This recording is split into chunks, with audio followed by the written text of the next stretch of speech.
If you're wanting to get the best image quality when using vintage lenses, this is a good place to start.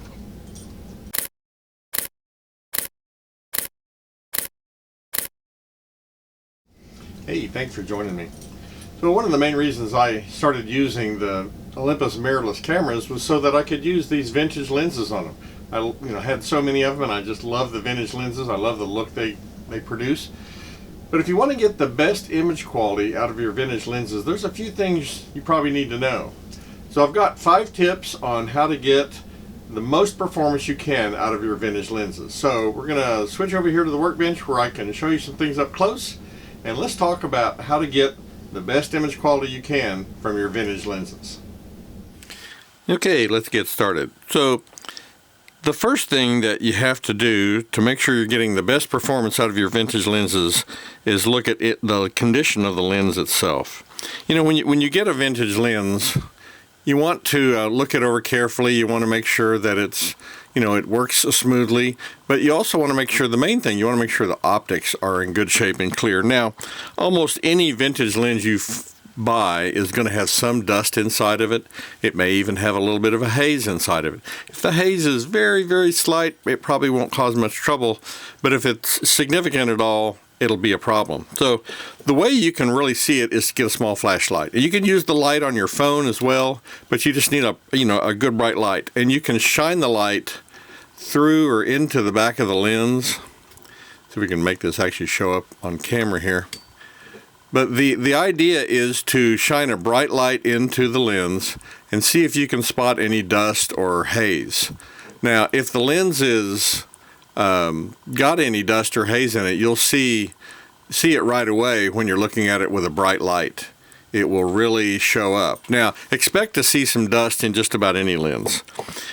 But what you don't want to see is something like this. You don't want to see, I don't know how well this shows up in the camera, but this lens has all kinds of fungus, it has haze, and as well as dust and dirt in it. The fungus will look like spider web kind of looking things inside the lens, and haze could just be an overall like fog or haze on the lens elements. If you see something, if you're out buying a lens and you see that it's got a lot of that kind of stuff in it, if you've got spider webs in it or if you've got haze in it, unless you really want to get into the process of taking lenses apart and cleaning them, they're probably best to avoid. If you buy a lens online and they state that it's clear inside and you get it and you shine a light through it and it's really hazy, then you probably want to talk about returning it. And which of course means anytime you buy these things like on eBay, you want to make sure that you have an opportunity to return it, that is allowed when you purchase it. Because if you buy a lens that is hazy, then it's going to be, and if you can't return it, it's going to be kind of hard to use it. You can see like this one has a little bit of haze. It's got some dust and dirt in it. It's not too bad though, and you're just looking through it, it looks nice and clear. You really won't see it unless you shine a bright light through it. So that's one of the first things, is make sure that your lens is nice and clear. You want to make sure the aperture mechanism works smoothly. You can actually see, when the aperture mechanism, when the blades open and close. So you want to be able to see that. And if it's not moving smoothly, or if you see oil on the blades and they're sticking, then obviously you're going to have a hard time stopping the lens down. Now, if you only want to use it wide open and that's the way you can leave it, then maybe you're okay. But I think most people want to be able to use their lens at whatever aperture they set. And so that's the next thing. So you want smooth focusing, you want an aperture mechanism that works freely, and you want nice clear optics. Those are the things you really need to have to get good image quality out of your vintage lenses. Now the next thing is focus aids. Now today's cameras, a lot of them have what's called focus peaking. And focus peaking means that you can, let me set this where it'll work. You can actually use the focus peaking to help you focus. Let me see if I can find some subject here that you can see on this screen that I can focus on. So focus peaking, on my camera I have it set to function 2 here, turns on the focus peaking, and when I get something in focus it actually highlights it. And let me point at something a little further away. So there you go, you can see on the back of that pegboard, you can see the area that's in focus kind of move back and forth as I turn the focus ring. So that focus peaking tells you what area is in focus or what objects are in focus. So as I focus, you can actually see, and since I'm at an angle to that pegboard, you can actually see the area of focus move back and forth. Now, if I have the lens wide open, that'll be a narrower band. If I stop the lens down a ways, it might be a wider band of area of focus. So it's pretty easy to tell what's in focus when you use focus peaking.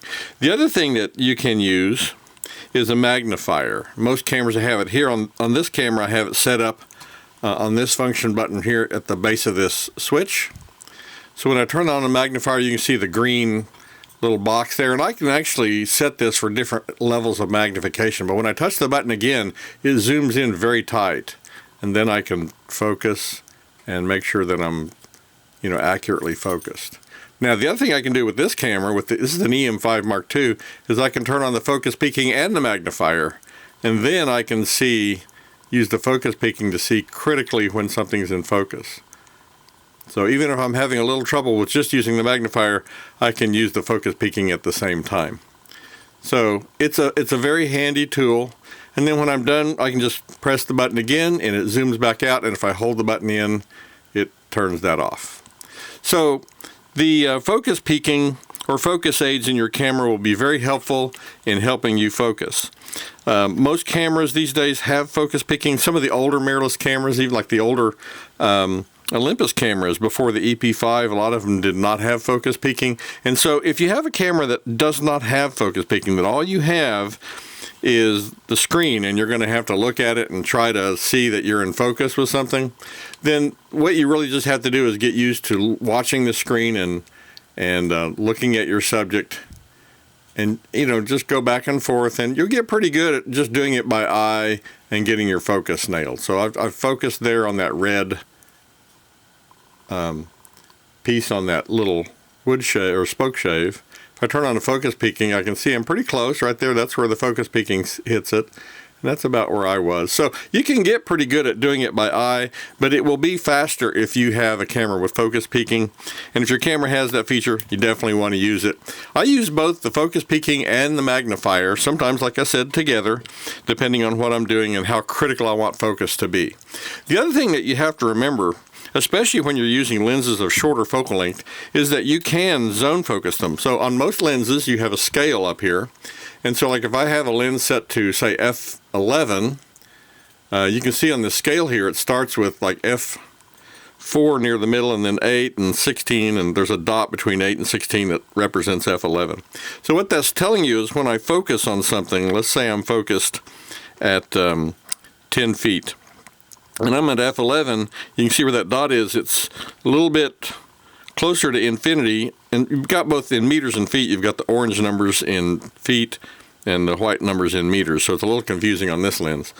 But so I'm in focus from, I'm getting close to infinity, so that's probably 25 or 30 feet back to probably about 6 or 7 feet. So there's a range that I'm in focus, and the more you stop down, the broader that is. And in wider angle lenses, you have a broader range of that depth of field. So on this 35 millimeter Canon lens, the white scale is in feet.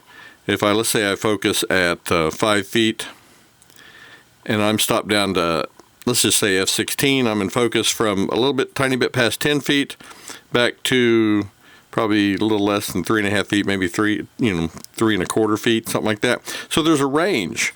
And for a lot of uses, let's say I'm going to be using, f8, I can put infinity at the f8 mark on this side, and I'm talking, here, this is orange numbers are in meters, but the infinity is the same for both of them.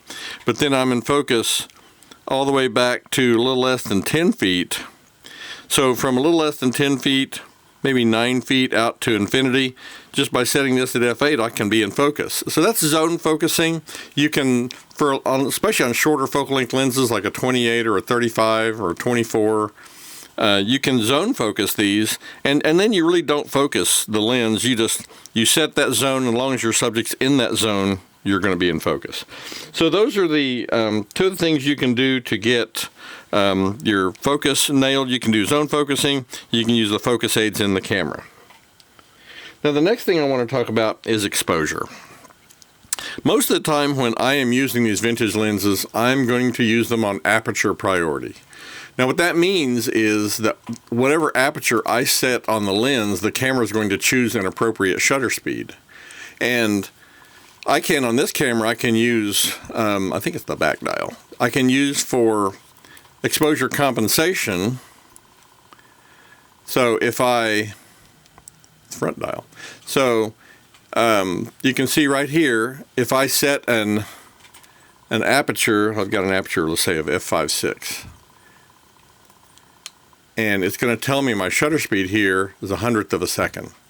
But if I think that's too bright, I can use my exposure compensation and look at the screen, I can bring it down. All right, and my shutter speed stays the same. What this is actually doing, I've got this camera right now set on auto ISO. Let's put it on a fixed ISO.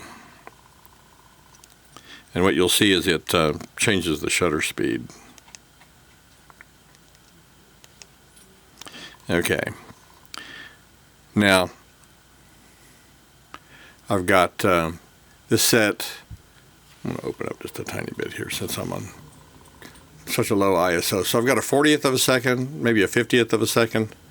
And if I use my exposure compensation, it's going to decrease this or increase the shutter speed. If I turn this to, decrease the exposure. If I increase the exposure, it's going to reduce the shutter speed. So the camera, and I don't normally won't use auto ISO. I'm not sure why I had that on there, but the camera, as you adjust the exposure compensation, will adjust the shutter speed for you if you're an aperture priority. Now, that seems to work the best since the aperture on the lens is something you have to manually set. Then letting the camera set the shutter speed seems to be the easiest. Now, you can certainly shoot on manual and you'll set both your aperture and your shutter speed, but in my mind, if you're going to set the shutter speed to what the meter says to set it to, why not just let the camera do that? So anyway, I find I can shoot faster and easier. I use aperture priority. I choose the aperture I want and then let the camera choose the shutter speed. Use exposure compensation to fine-tune the image if I need to. So anyway, that's what I do on exposure. That seems to work really well, and I can actually see on the screen what my results are going to look like in terms of exposure. If you're into that, you can even turn a histogram on to see where that's landing. But I generally can just watch the screen and get a good idea of what my image is going to look like by using the exposure compensation as needed. Anyway, that's what I do for exposure. The next thing you want to do is make sure that you're using in-body image stabilization. Now, depending on the focal length of the lens that you're using, this one is a 55 millimeter. Well, that reflection, you can't really see it too well. Whereas this Nikon is a 50,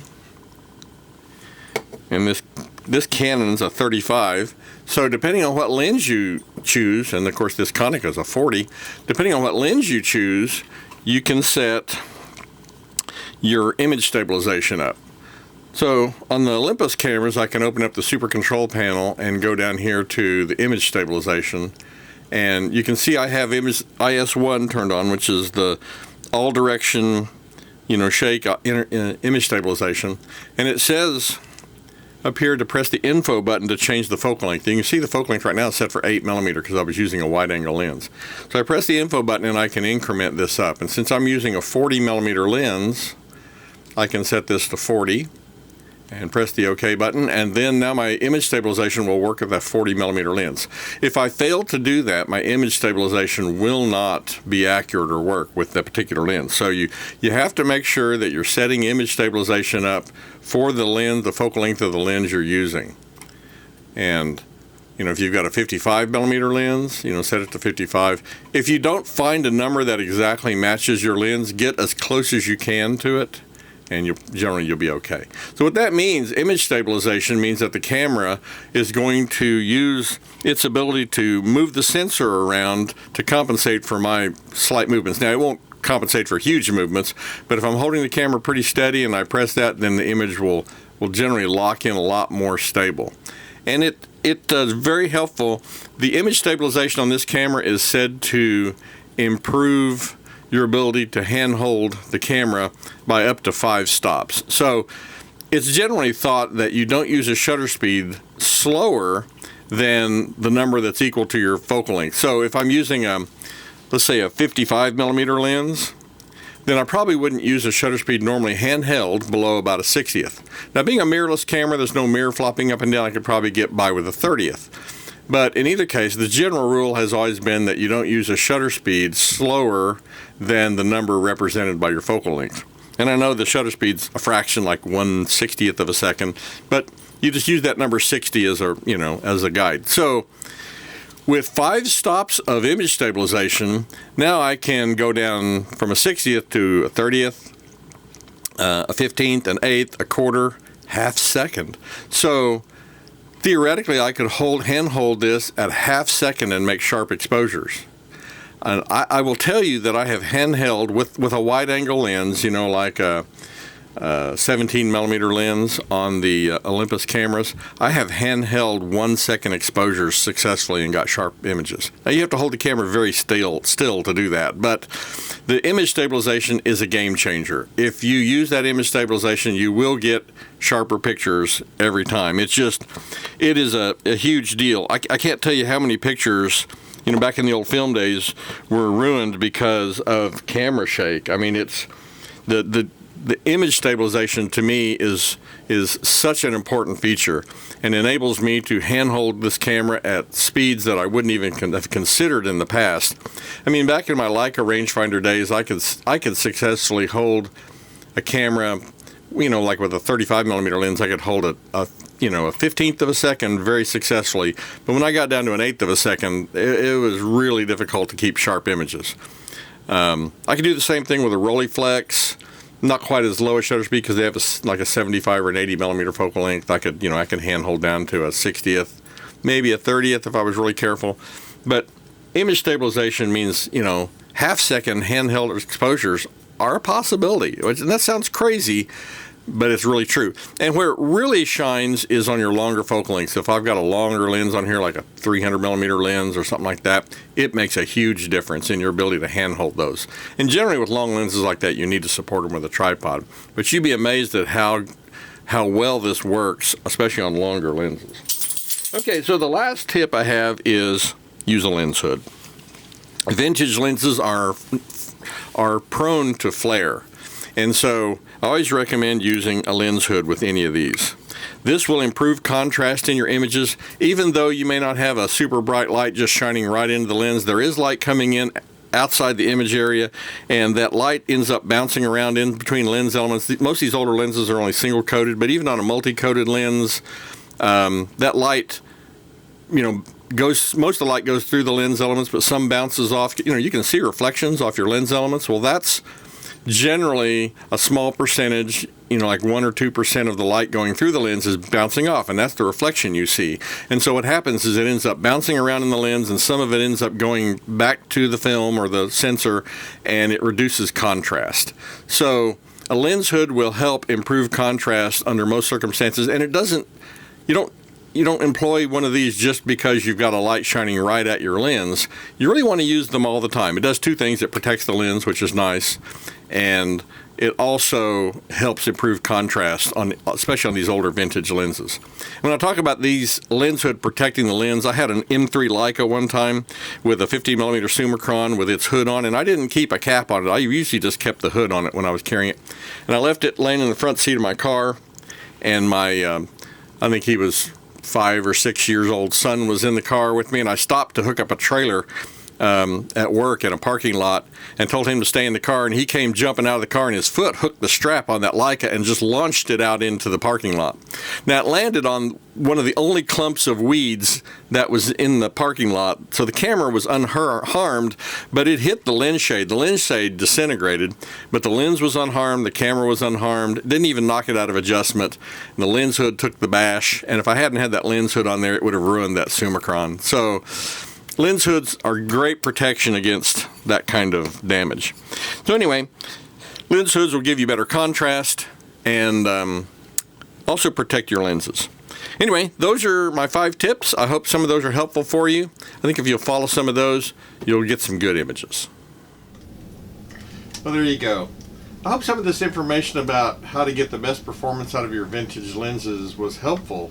I use vintage lenses a lot. I really enjoy using them, and so I hope some of this information was helpful for you. If you have any thoughts or questions, please don't hesitate to leave me a comment. I always love hearing from you. And as always, thanks for watching.